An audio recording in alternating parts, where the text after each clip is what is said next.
Le Nouvel Esprit Public, Philippe Meyer, bonjour.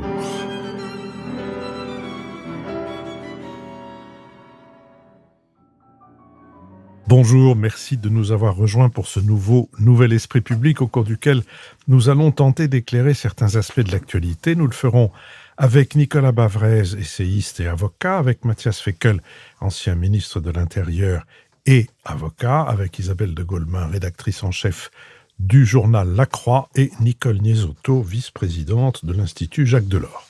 Nous sommes partenaires de l'hebdomadaire Le 1 qui a pour titre « Poutine, le feu et le sang ». Il est ainsi chapeauté « Le deuxième anniversaire de l'invasion de l'Ukraine marque un tournant ». L'opération de propagande lancée par Vladimir Poutine via l'ancien journaliste trumpiste Tucker Carlson, interview dont nous publions en deuxième feuille des extraits commentés, et les déclarations de Donald Trump mettant en cause l'unité du camp occidental ont suscité une avalanche de réactions. Et la mort d'Alexeï Navalny, l'un des principaux opposants au pouvoir russe, dans une colonie pénitentiaire sibérienne, sonne comme un rappel glaçant du véritable visage du régime poutinien.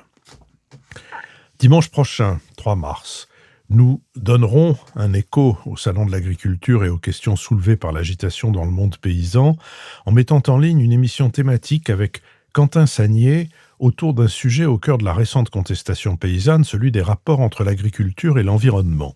Quentin Sagnier, naguère cofondateur du leader mondial du son haut de gamme De Vialet, est l'inventeur de la première agence de notation des sols, Genesis, dont l'activité se développe de manière spectaculaire en France et hors de France.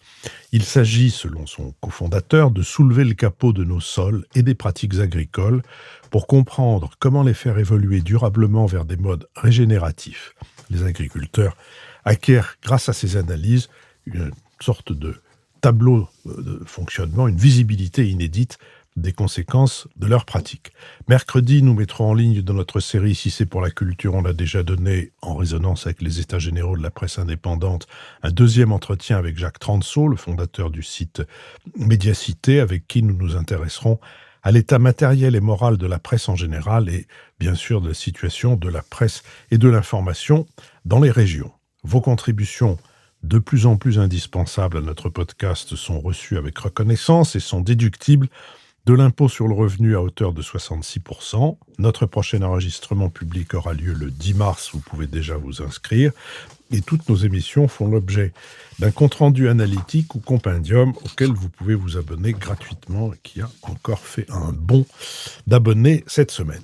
Passons maintenant au premier des deux sujets que nous avons retenus, celui de la dette et du mur de la dette. Depuis plusieurs mois, plus aucun expert ne croyait à l'hypothèse de croissance de la France fixée à 1,4% pour 2024. La Commission européenne et la Banque de France n'attendent que 0,9%, l'OCDE 0,6%. Finalement, le ministre de l'économie a annoncé dimanche qu'il abaissait à 1%, avec à la clé des recettes fiscales en moins pour l'État et l'obligation d'annoncer un plan d'économie en urgence de 10 milliards d'euros pour tenir l'objectif d'un déficit public ramené de 4,9 à 4,4% du PIB.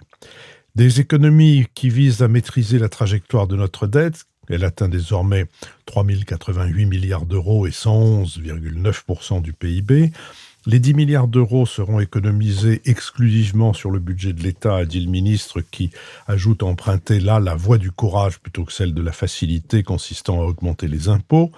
Des économies d'autant plus urgentes selon Bercy que les dépenses se sont multipliées depuis janvier, comme les 400 millions d'euros dégagés pour les agriculteurs, les primes Jeux Olympiques pouvant aller jusqu'à 1 900 euros pour les policiers et les gendarmes ou les 3 milliards d'euros promis à l'Ukraine.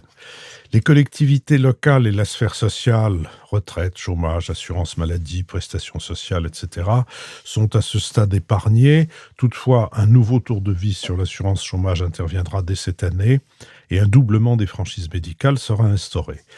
La moitié des 10 milliards d'euros annoncés proviendront d'annulations de crédits dans les budgets des ministères sur la gestion de leur immobilier, leur recrutement, leurs dépenses énergétiques ou leurs achats. 700 millions d'euros seront gagnés sur les dépenses de personnel et 750 millions sur les achats. Les 5 autres milliards seront prélevés sur différentes politiques publiques, à commencer par le budget des opérateurs de l'État, ces agences spécialisées dont les crédits seront réduits d'1 milliard d'euros. Bruno Le Maire a notamment cité France Compétences, chargé de la formation professionnelle et de l'apprentissage, le Centre national d'études spatiales, l'Agence nationale de la cohésion des territoires ou encore Business France qui aide les entreprises françaises à s'internationaliser. 1 milliard d'euros seront retranchés du budget de l'aide à la rénovation énergétique, MaPrimeRénov', qui sera ramené de 5 à 4 milliards d'euros cette année, tout en continuant à augmenter par rapport à l'année précédente. Enfin, 800 millions d'euros seront ponctionnés dans les crédits de l'aide publique au développement, avec notamment une contribution réduite à l'ONU. Si l'économie se dégradait davantage, un budget rectificatif pourrait s'imposer, a prévenu le ministre, mais le contexte politique rend l'exercice très périlleux en l'absence de majorité à l'Assemblée nationale. Le prochain projet de loi de finances attendu à l'automne doit dégager 12 milliards d'euros supplémentaires.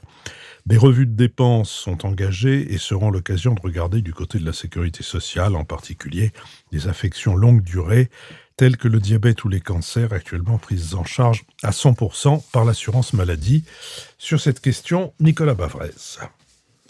En fait, quelque chose est en train de changer dans les finances publiques. On peut dire que pour la France, le mur de la dette, c'est maintenant. Et donc, c'est ce qu'il faut. C'est la spécificité de ce qui se passe aujourd'hui. C'est vrai que ça fait 50 ans que la France accumule des déficits. On n'a jamais connu ça depuis l'Ancien Régime. C'est le seul pays développé qui est dans cette situation. Donc, le dernier budget en excédent, c'était le budget de 1974. Et jusqu'à présent, de fait, cette dette française, elle a pu passer de 20% en 1980 à 85% en 2010, aujourd'hui 112%, comme vous l'avez rappelé, et apparemment, en toute impunité, on a pu lever de l'argent sans difficulté. Mais je crois qu'on a pu le faire pour des raisons qui sont aujourd'hui caduques.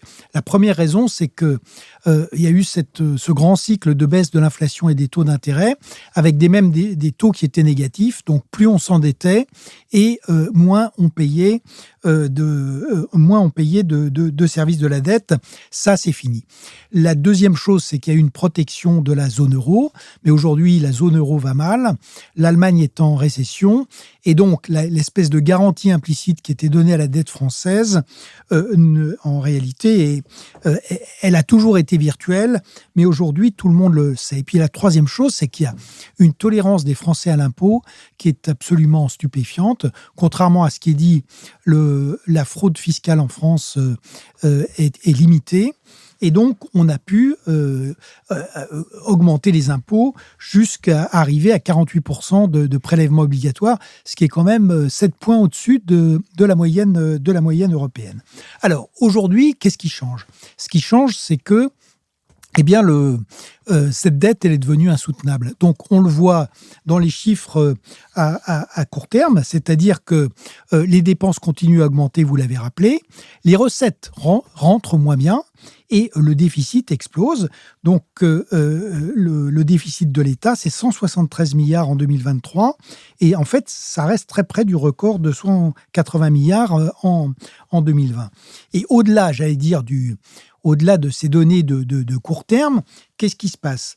Il se passe qu'on a un déficit structurel de 4,5% du PIB qu'on n'arrive pas à baisser.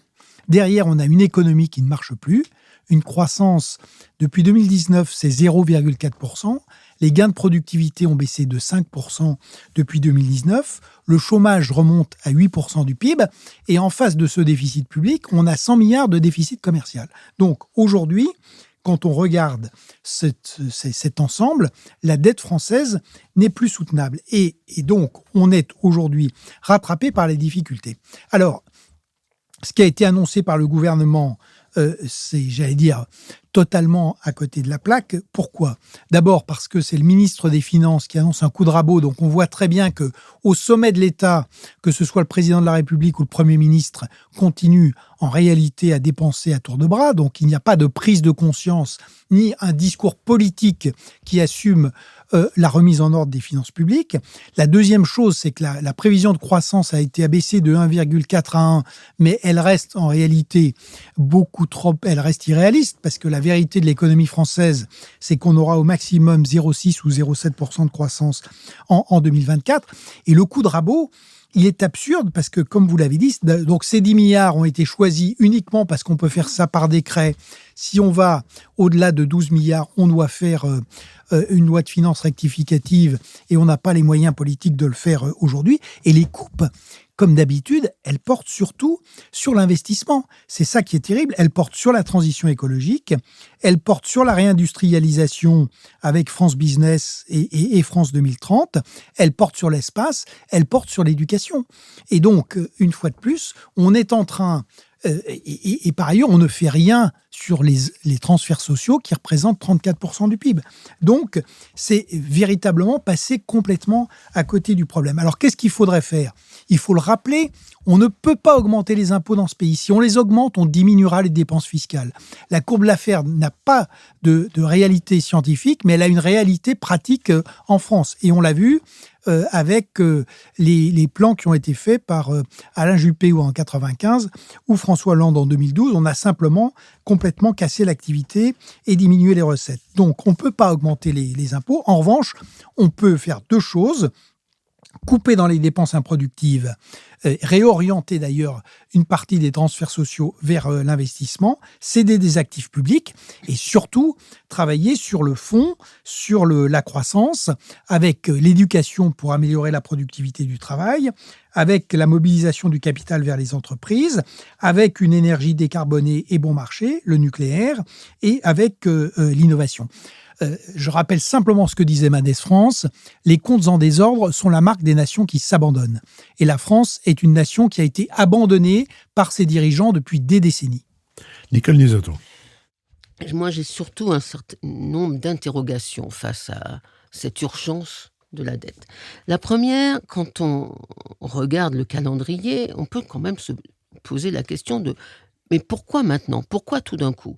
Le gouvernement a adopté ou fait adopter au Parlement un budget pour 2024, fin décembre 2023.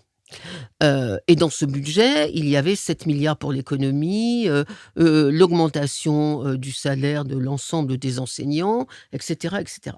Et la prévision de croissance était de 1,4. Pourquoi, tout d'un coup, 2 mois après, qu'est-ce qui s'est passé dans le monde pour que tout d'un coup, le gouvernement dise « Tiens, ça ne sera pas 1,4, ça sera 1, et donc il faut réduire de 10 milliards d'euros ». Je trouve qu'il y a quand même quelque chose de, pour un citoyen normal, totalement incompréhensible. Ça veut dire soit le budget était mal fait, que le gouvernement Borne était incompétent, ou alors qu'il y a eu tromperie sur la marchandise.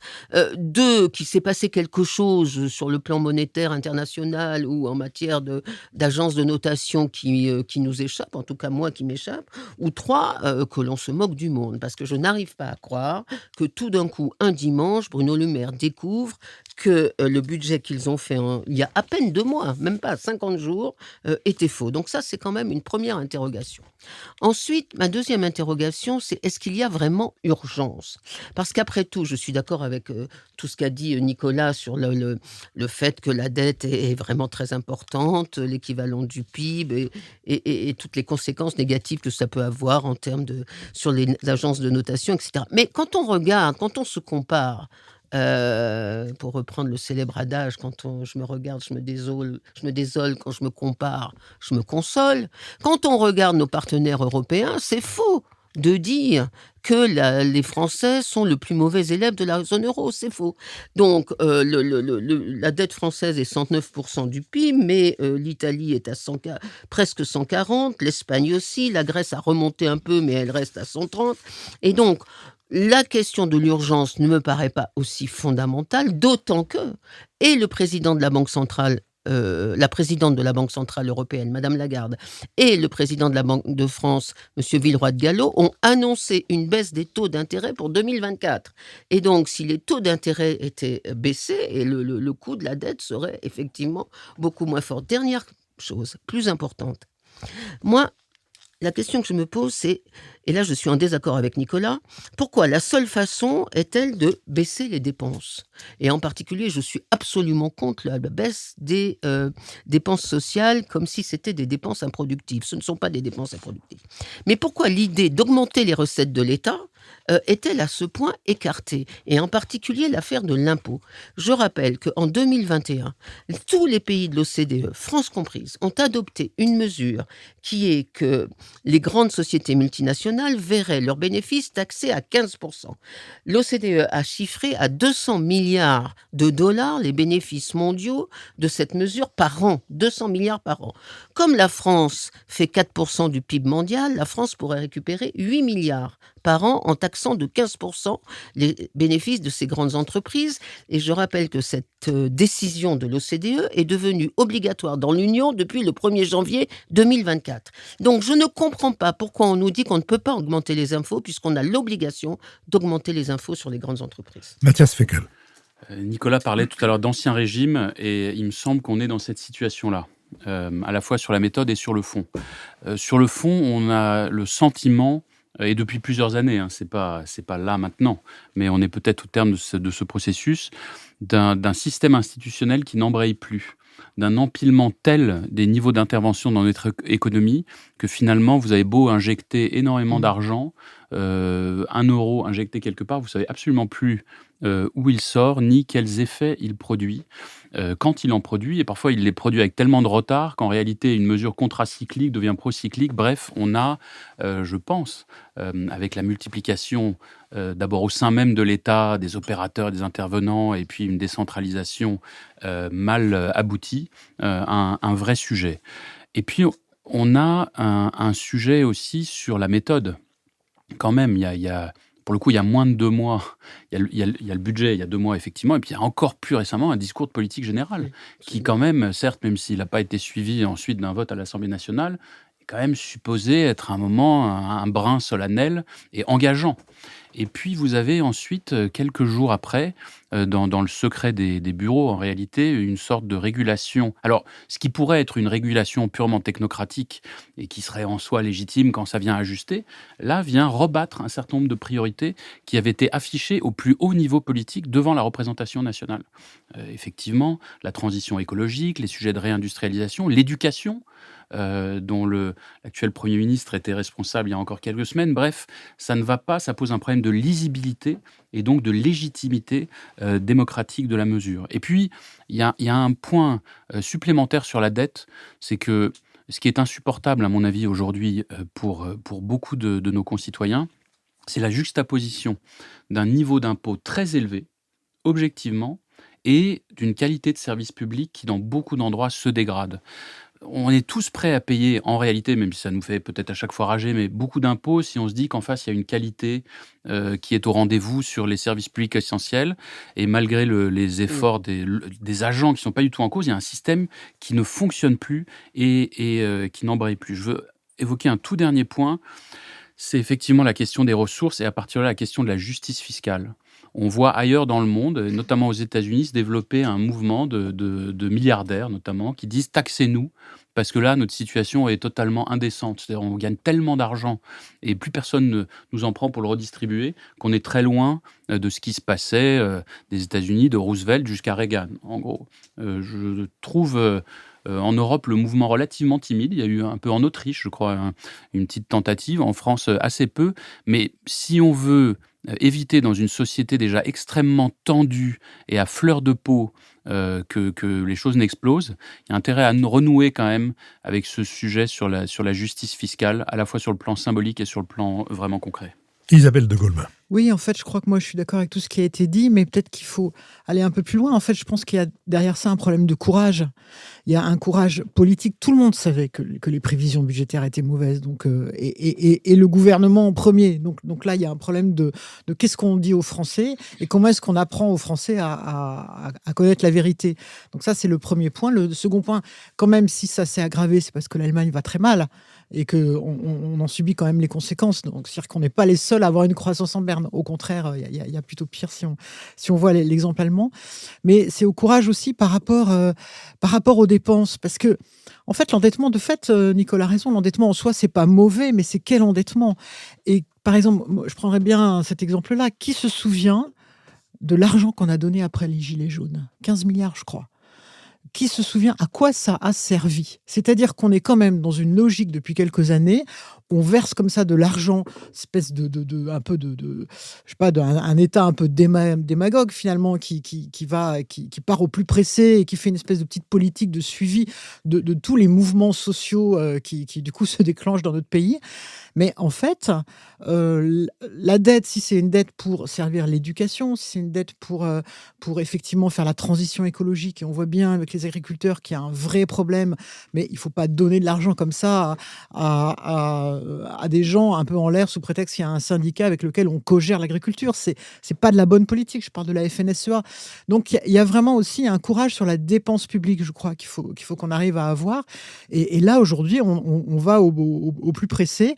Et effectivement, on a l'impression que l'État aujourd'hui est devenu un peu l'assureur en premier de toute la France. Dès qu'il y a un problème, pouf, on se retourne vers l'État et l'État y va et il donne, allez, 1 million, 2 millions, 1 milliard, et sans qu'on sache vraiment où ça va. Je crois aussi qu'il y a un courage par rapport à notre société, effectivement, les inégalités. À la fois un certain nombre de grandes entreprises où on voit bien qu'il y a des écarts qui se creusent par rapport aux revenus que peuvent tirer un certain nombre de gens dans les très grandes multinationales. Mais il y a aussi un problème, moi je pense, d'équilibre entre les vieux et les jeunes dans ce pays.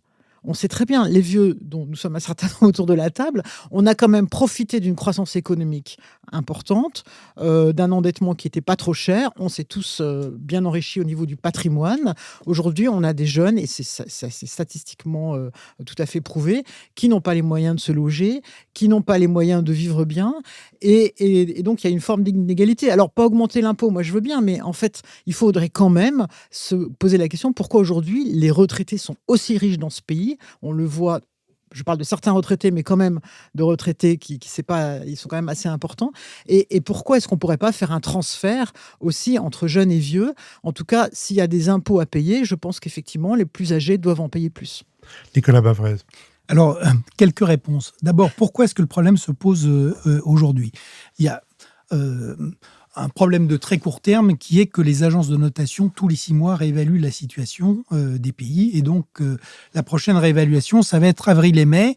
Et la France est clairement maintenant sous observation et sous pression des marchés.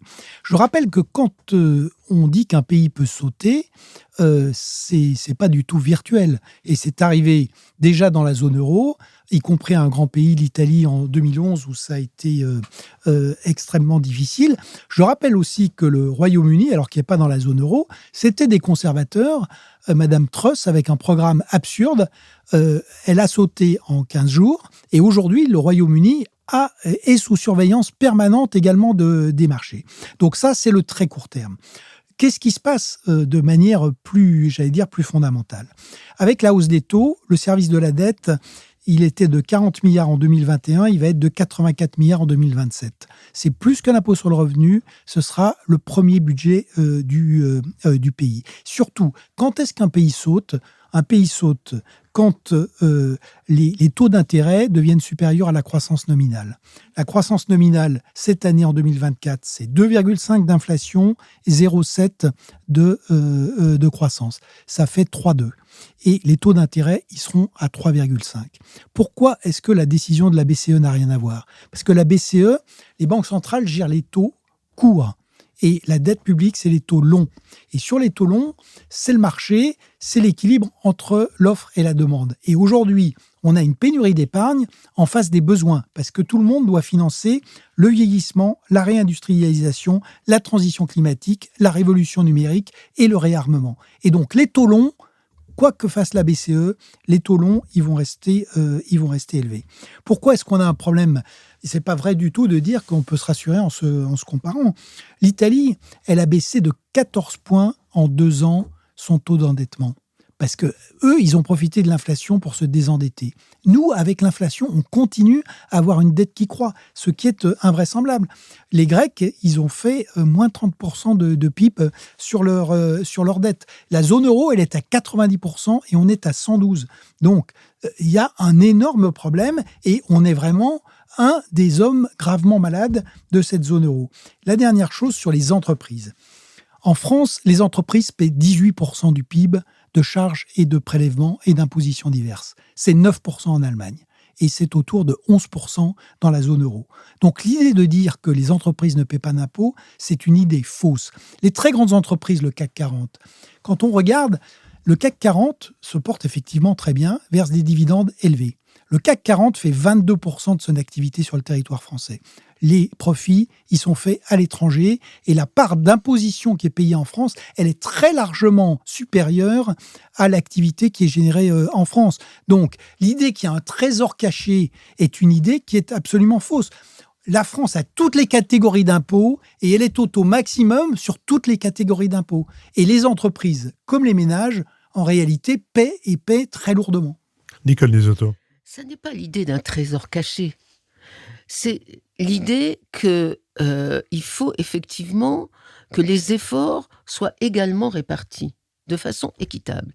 Et s'il s'agit de baisser les dépenses sociales, c'est-à-dire de faire payer les pauvres, alors que l'on voit que cette année, EDF a eu 10 milliards d'euros de bénéfices, total 20 milliards d'euros de bénéfices, et si, comme vous le dites Nicolas, les entreprises payent déjà assez d'impôts et donc on ne va pas les taxer plus de peur qu'elles partent à l'étranger, etc., on connaît toute l'histoire, je trouve qu'il y a un moment où la technicité de la science économique rend aveugle. Elle rend aveugle à la réalité politique de ce pays et c'est cette réalité-là qu'il faudrait prendre en compte.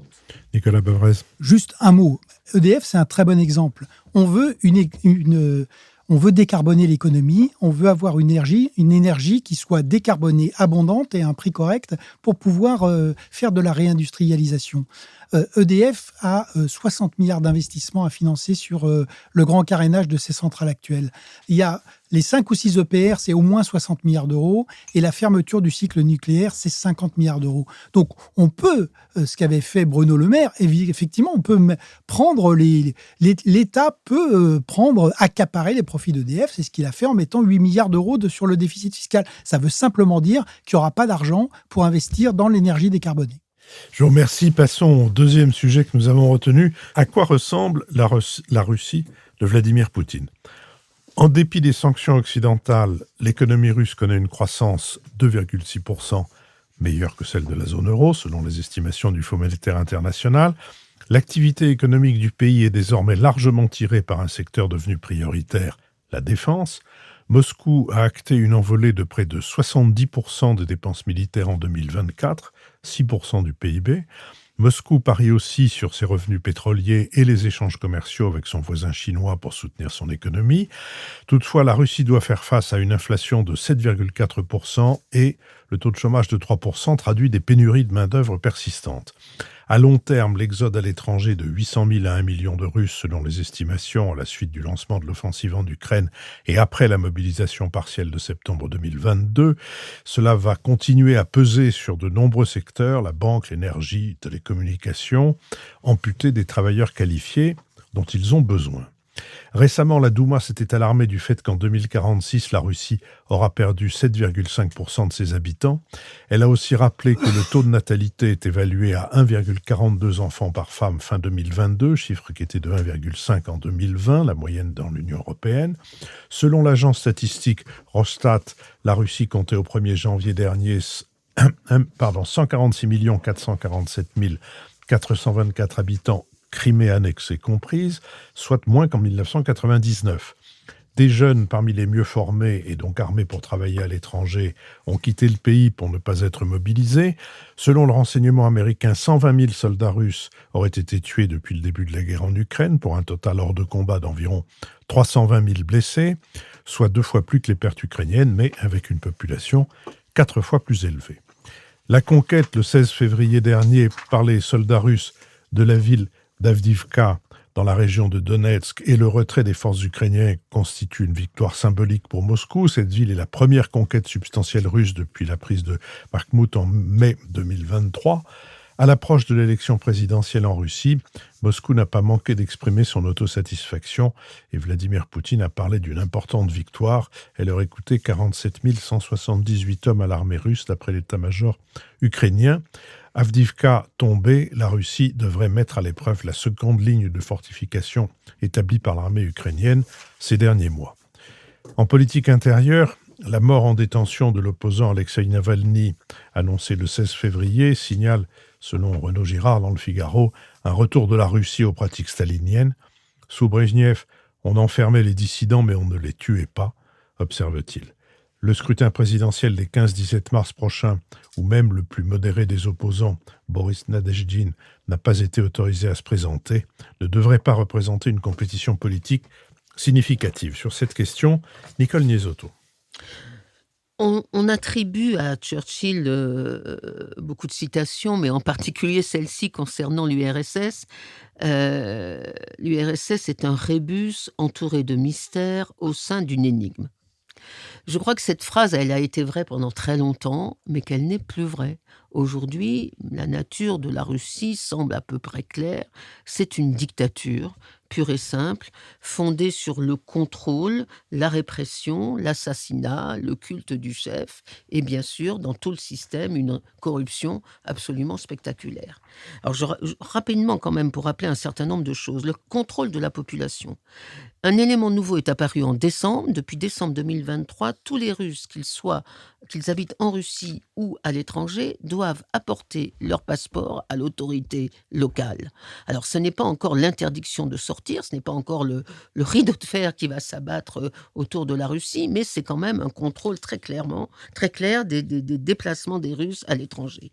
Deuxièmement, la censure des médias. Il suffit de lire les rapports de Reporters sans frontières pour apercevoir à quel point elle est totale. Tous les médias indépendants sont interdits, sauf ceux qui font du pur divertissement. RSF compte aujourd'hui 29 journalistes en prison et des centaines qui sont partis en exil. Le pouvoir russe vient d'inventer un nouveau délit qui est la fausse information sur l'armée, à cause de la guerre en Ukraine, qui est passible de 15 ans de prison. Troisièmement, la répression, vous en avez parlé Philippe, l'assassinat absolument pas nécessaire de Navalny, qui était encore sous le coup de son empoisonnement, qui était dans le cercle polaire, qui ne pouvait faire aucun mal à la dictature poutinienne, mais simplement l'idée que tout opposant est un ennemi, et certains disent que Poutine a simplement voulu montrer qu'il possédait maintenant le droit de vie et de mort sur tous les citoyens.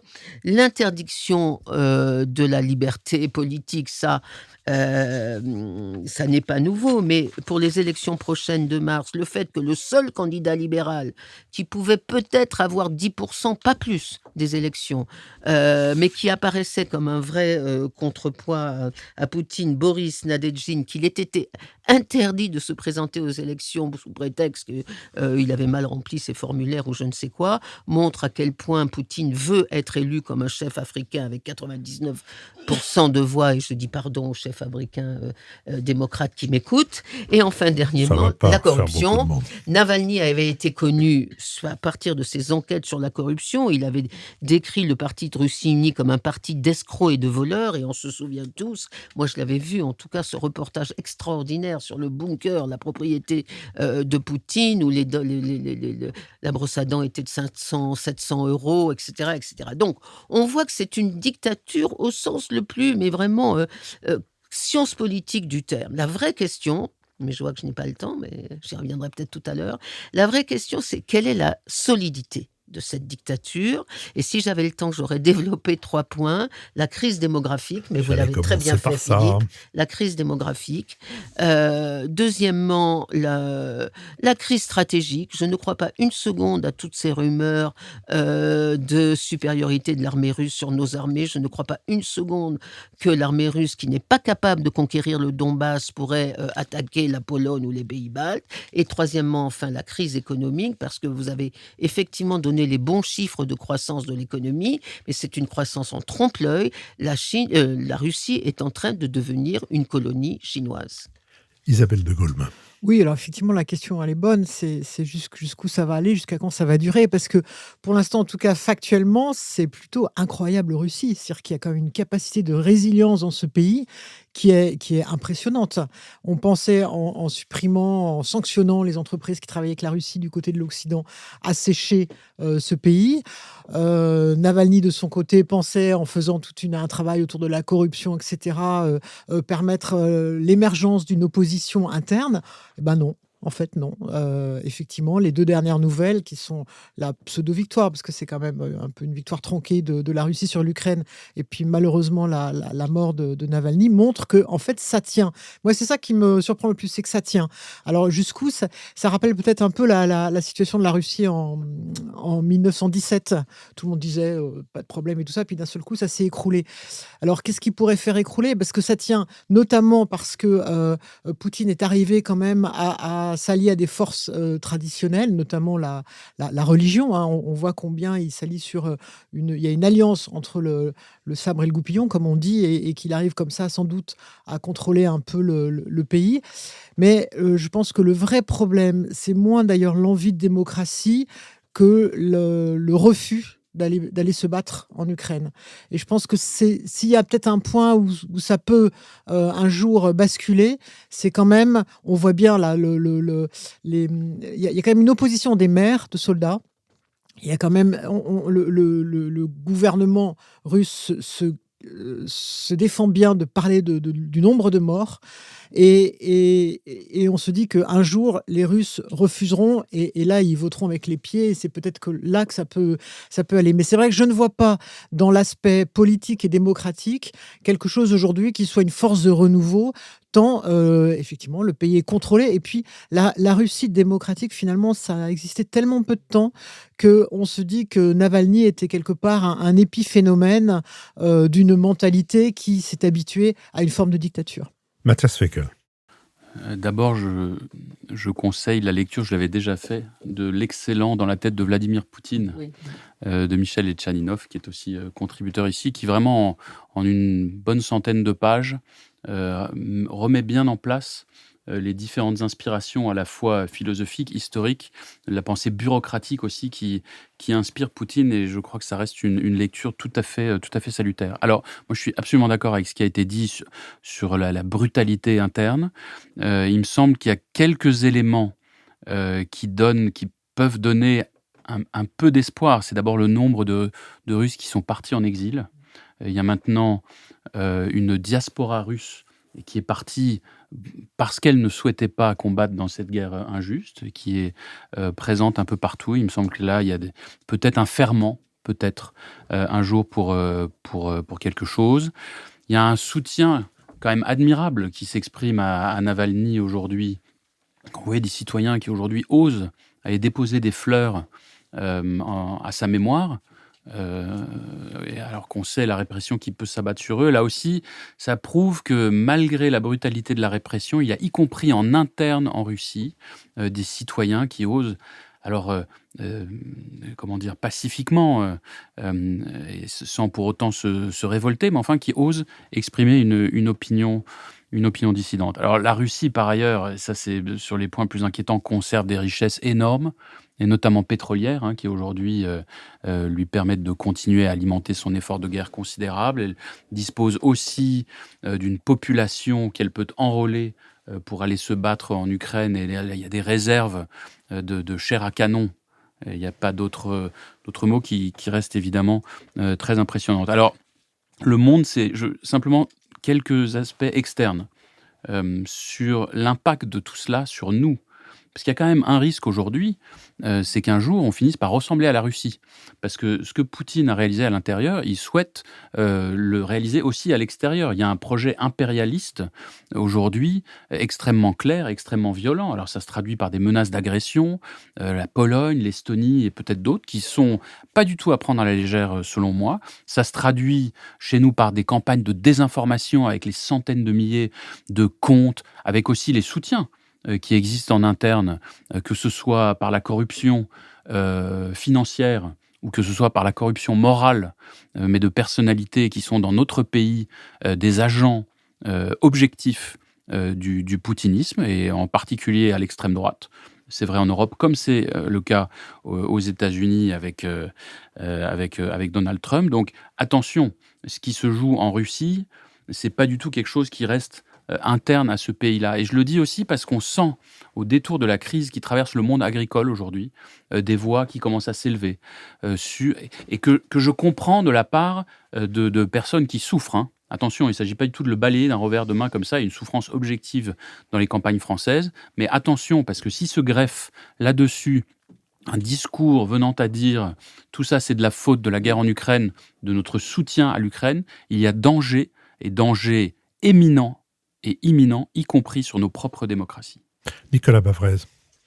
Vladimir Poutine prépare effectivement l'élection présidentielle avec deux choses, l'assassinat de Navalny et puis l'ascension permanente de la violence en Ukraine, avec ces 2 ans d'une guerre qui est une guerre en fait d'un degré de sauvagerie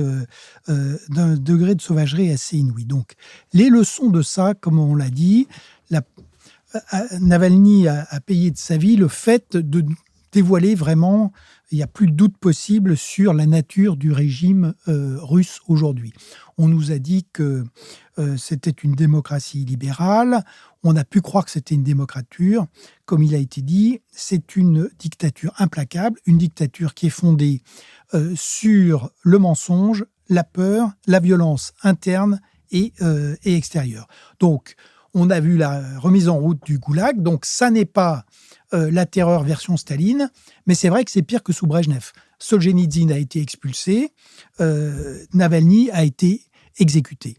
Et après Nemtsov, après Polikovskaya, donc c'est vraiment une stratégie tout à fait consciente. Le deuxième aspect, c'est évidemment la violence extérieure, le projet impérial dont on vient de parler. Il est clair que Poutine ne s'arrêterait pas à l'Ukraine s'il devait gagner cette guerre. Les moyens qui ont été mis en place sont gigantesques. Donc, il a mobilisé 600 hommes. La Russie a déjà perdu 315 000 hommes contre 15 000 en 10 ans d'Afghanistan et 2900 chars. Et néanmoins, il est passé en économie de guerre. Le budget de la défense est désormais 6% du PIB et il entend bien continuer. C'est très important pour l'Europe parce que, de fait, il est clair qu'aujourd'hui, la Russie de Poutine est une menace existentielle pour l'Europe. Pour l'instant, on est au plan de la guerre hybride, de la désinformation, de la déstabilisation, mais on peut tout à fait passer rapidement à autre chose, surtout si Donald Trump venait à être élu. Alors, qu'est-ce qu'on peut faire et qu'est-ce qu'on peut dire sur la suite ? Comme on l'a dit, la grande leçon, c'est combien de temps la société russe peut rester dans cette espèce d'apathie. Et c'est vrai que c'est le message de Navalny après sa mort, de dire « ne vous laissez pas faire, n'abandonnez pas. S'ils ont décidé de me tuer, c'est que nous sommes exceptionnellement forts en ce moment. » Je ne crois pas qu'on soit encore au moment de la fin de la guerre d'Afghanistan ou au moment 1917. Mais c'est vrai que les pertes démographiques sont énormes. Après, il y a eu plus d'1 million de morts quand même de surmortalité sur la Covid. Et maintenant, il y a 1 million d'exilés plus les pertes. L'économie russe survit, mais en fait, c'est simplement un émirat pétrolier plus un énorme arsenal. Et stratégiquement, c'est vrai que cette guerre est une impasse. Donc, quand est-ce que la société russe se réveillera ? C'est là que peut-être l'émotion suscitée par l'assassinat de Navalny peut-être et que finalement il y aura peut-être une évolution des mentalités russes. Pour l'Occident maintenant, c'est vrai qu'il faut absolument réagir. Donc qu'est-ce qu'on peut faire ? Renforcer les sanctions et les rendre plus efficaces, ça c'est la première chose. Évidemment aider l'Ukraine qui est dans une année terrible et il y a une pénurie d'hommes, mais surtout une pénurie de matériel et de munitions. Et ça, on peut vraiment faire quelque chose. Et de ce point de vue-là, la lenteur et le retard des États-Unis et de l'Europe sont vraiment coupables. Et puis enfin, il faut tenir compte de ce qu'est aujourd'hui la menace russe. Il faut réarmer massivement en Europe. Il faut réarmer sur le plan nucléaire. Il faut surtout réarmer sur le plan conventionnel. Je finirai en rappelant ce que disait Thérèse Delpech dans L'ensauvagement du monde. Elle dit sur la Russie. Elle disait « La Russie est entrée dans une phase d'autodestruction qui tient à la médiocre qualité des élites, à la dépression profonde qui a suivi l'échec des années 1990, aux effroyables tragédies du siècle passé. » Elle a tout dit. Donc, ne désespérons pas des Russes, comme le montre la grande figure de Navalny, mais en revanche, mettons-nous en situation d'endiguer l'impérialisme de Vladimir Poutine. Nicole Niesotto. Oui, moi je ne partage pas ce plaidoyer pour une militarisation de l'Occident contre la Russie. Pourquoi? Parce que c'est exactement ce que Poutine veut. La seule puissance, entre guillemets, de la Russie aujourd'hui, c'est sa puissance militaire, c'est son opération soi-disant spéciale en Ukraine, et c'est le fait, effectivement, qu'il a l'air de s'en sortir moins mal que ce qu'on pensait l'année dernière. Et donc, plus on militarise, entre guillemets, notre attitude en Occident et notre réponse, plus on assoit, on conforte le régime militaire de Poutine. Ça ne veut pas dire qu'il ne faut pas se défendre. C'est pas ce que je suis en train de dire. Mais je pense qu'on a d'autres moyens Parce que ça, c'est le d'affaiblir. pacifisme des années 30. Non, voit ce c'est que ça pas a du tout donné. ce que je dis. Vous me connaissez assez pour savoir que c'est pas ce que je dis. Mais je dis que tout mettre sur notre capacité de dissuasion conventionnelle et nucléaire, c'est effectivement faire le jeu de la réduction que fait Poutine des relations internationales à un pur rapport de force. Moi, je crois que l'Occident a d'autres cartes en jeu. Par exemple, sur les sanctions. C'est absurde de continuer des sanctions économiques puisque la mondialisation fait que Poutine trouve des clients ou des partenaires ailleurs. Et donc, ce ne sont pas les sanctions économiques qui peuvent marcher, ce sont les sanctions financières. Poutine, les oligarques du KGB possèdent des milliards et des milliards à l'extérieur. Pourquoi ne les utilise-t-on pas, je ne suis pas la première à le dire, pour financer l'Ukraine? Ça, c'est une chose qui toucherait Poutine au porte-monnaie. Et deuxièmement, ce que je veux dire, je voudrais simplement rappeler que vis-à-vis de l'URSS, on pensait que ce régime ne tomberait jamais pour des raisons politiques, etc. En fait, il est tombé comme un château de cartes pour des raisons économiques et de l'intérieur. Et donc, je crois qu'il faut continuer à agir exactement comme fait Poutine sur nos sociétés. Il faut développer nos ingérences dans la société russe, il faut essayer de faire le maximum, mais n'avoir qu'une réponse militaire à une puissance militaire, je trouve que ce n'est pas suffisant. Isabelle de Gaulle. Non, la réponse militaire, moi j'ai envie de dire qu'elle se justifie simplement par le potentiel désengagement des États-Unis. C'est ça le problème. Et est-ce que l'Europe va toujours pouvoir s'abriter derrière l'OTAN pour assurer sa défense? Après, sur le plan intérieur, moi je suis quand même beaucoup moins optimiste que vous. Je trouve que Navalny, il y a eu quelques manifestations, mais très peu en interne. Il n'y a pas vraiment de soutien de la population russe. C'est presque désespérant, à part quelques intellectuels. Et je trouve aussi qu'il n'y a pas vraiment de soutien de nous, Occident, si on pense à la manière dont on a soutenu, dont les intellectuels ont soutenu à l'époque tous les dissidents russes au moment du goulag. Là, on est quand même à peu près dans la même situation. On a mis des grands panneaux pour les Iraniens, etc. C'est très bien. Mais je trouve que pour Navalny, finalement, il y a eu quelques voix, quelques éditos, et puis pof, ça y est, c'est de nouveau tombé. Et là, je trouve qu'on est coupable. Mathias Fekl. Non, simplement, on ne va pas trancher le sujet militaire. Là, maintenant, ça mériterait une émission en soi, mais ce qui se joue en Ukraine se joue sur le plan militaire. Et donc là, il est absolument indispensable, maintenant que les États-Unis ralentissent, avant même l'éventuel retour de Trump, il est absolument indispensable d'abord que les États-Unis fassent le maximum, bien sûr, et que l'Europe s'y substitue autant que faire se peut. C'est-à-dire les retards dans les livraisons de matériel militaire en Ukraine, les livraisons inadéquates, etc., c'est vraiment dramatique parce que les Ukrainiens se battent aussi pour nos libertés. Donc il y a une forme de délégation de la part de l'Europe de cette guerre. Encore faut-il leur donner les moyens de se défendre, de se battre et de gagner. Parce que quand on a un allié, on souhaite qu'il gagne. On ne souhaite pas qu'il perde, ça va de soi. On ne souhaite pas non plus que ce soit une espèce de juste milieu quelque part. Non, on souhaite que l'Ukraine gagne. Sur l'attitude du peuple russe à l'égard de la politique, je crois beaucoup à ce que disait Nicolas tout à l'heure sur la dépression après l'espoir des années 90. Sûrement parmi nos auditeurs, des gens qui connaissent bien mieux que moi d'abord et que nous tous sans doute ensuite la société russe, mais je crois que c'est une hypothèse en tout cas sur laquelle il serait intéressant d'avoir davantage d'analyse. Et sur le soutien à Navalny, il faut quand même, non pas sur le soutien, mais sur les manifestations à la suite de l'assassinat probable, en tout cas de la mort de Navalny. Je pense qu'il faut pas sous-estimer le fait que d'abord l'information a été très peu donnée dans les médias russes et que quand elle est passée, elle est vraiment passée en queue d'ordre du jour.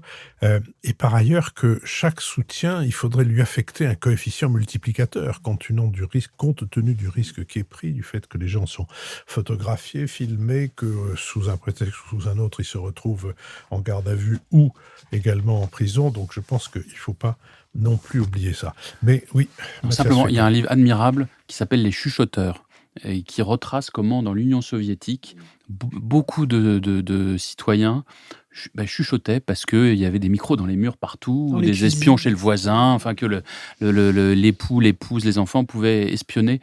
Donc, ces chuchoteurs, ils existent encore aujourd'hui aussi. Ils ne sont pas tous derrière Poutine, avec toutes les limites du chuchotement, évidemment. Écoutez, j'ai publié il y a longtemps un livre qui s'appelait « Le communisme est-il soluble dans l'alcool ?» qui était un recueil des anecdotes, comme on disait en Russie, des blagues politiques. J'avais trouvé au bout d'un moment que c'était un peu déprimant de les accumuler toutes. Et puis, quand Vladimir Bukovski a été échangé contre Luis Corvalán, le secrétaire général du PC chilien, Vladimir Bukovski étant l'animateur de la résistance à la psychiatrisation des opposants, il est venu en France, il a voulu rencontrer les gens dont je faisais partie, qui avaient soutenu son mouvement. Et quand on lui a dit que je préparais un livre de recueil de blagues politiques, et il m'a félicité, je lui ai dit, vous savez, j'ai arrêté parce que j'ai trouvé ça un peu déprimant. Il m'a engueulé, il m'a dit, faites-le. La première chose qu'on demande à un type qui arrive au camp, c'est quelle est la dernière blague ? Et il a ajouté, vous faites le livre, je vous fais la préface. Et je vous résume la chose. Il a fait la préface qui tenait en 3 lignes, qui a dit, combien y a-t-il d'anecdotes dans votre livre, m'avait-il demandé. Je dis, il y en a environ 200. Et la préface, c'est, s'il y a dans votre livre environ 200 blagues politiques, ça représente 600 ans de camp en raison de 3 ans par histoire. C'est dire que le chuchotement est dans les dictatures une vieille pratique. Nous avons atteint la fin de plus exactement la dernière séquence de notre conversation, la séquence des brèves que je vais introduire en posant une question à laquelle je donnerai d'ailleurs diverses réponses, qui est qu'est-ce que la gloire ? Eh bien, Alexandre Vialat disait que la gloire, ça consiste à être oublié par son nom.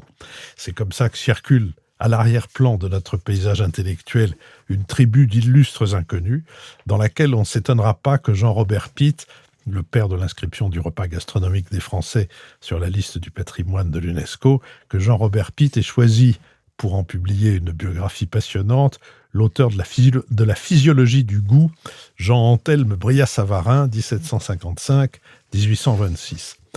Une vie à cheval entre bourgeoisie et aristocratie, une vie de juriste d'abord, avocat, puis ensuite au magistrat, député à un moment donné du tiers-état, exilé en Suisse, exilé aux États-Unis où il vide ses talents de violoniste, réformateur à son retour, mais réformateur aux convictions souples, catholique sans excès, initié jeune homme à la gastronomie par des moines, curieux de beaucoup de sujets comme l'étaient les heureux, comme on disait, les heureux de son époque, Brillat-Savarin, écrit Pitt, fait preuve d'une heureuse philosophie et d'une constante bonne humeur qui s'exprime dans maints passages de sa correspondance ou de la physiologie du goût.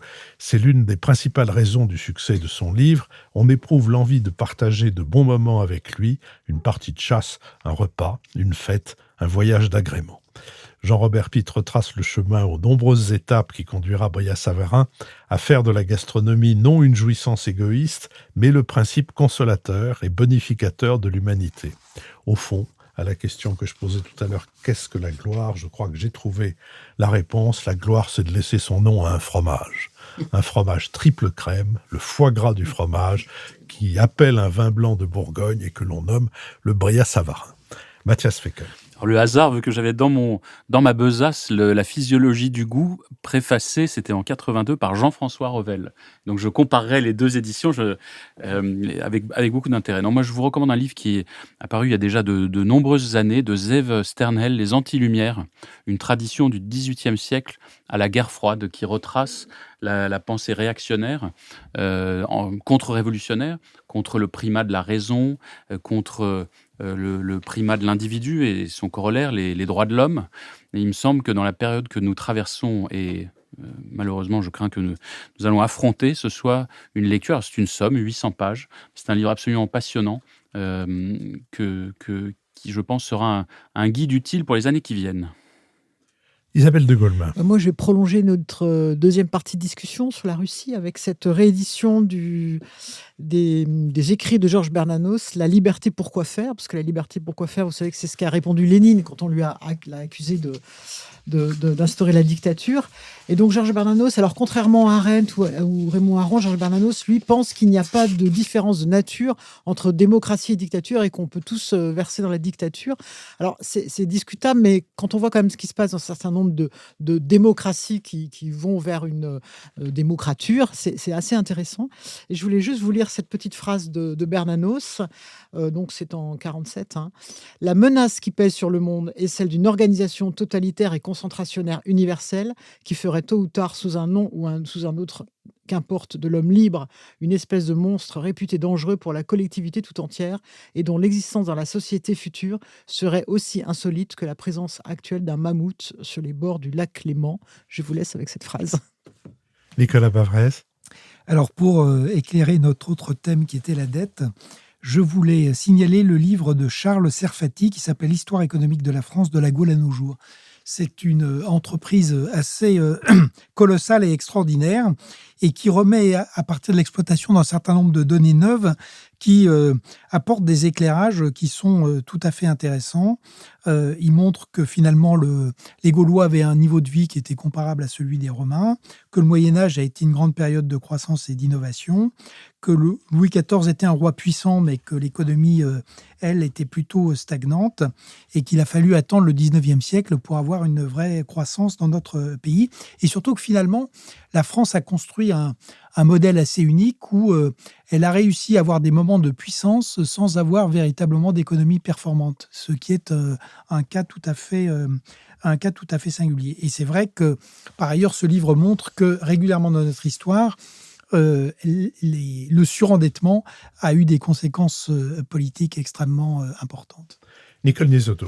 Alors, dans la même veine de l'économie longue, je voudrais signaler 2 ouvrages de et sur Daniel Cohen, dont on a déjà parlé dans cette émission depuis sa disparition fin août l'année dernière. Il y a d'abord un ouvrage d'hommage qui s'appelle Daniel Cohen, l'économiste qui voulait changer le monde, aux éditions Albin Michel. Et c'est un ouvrage qui recueille aussi bien des personnalités politiques, des étudiants, des collègues universitaires et de simples amis.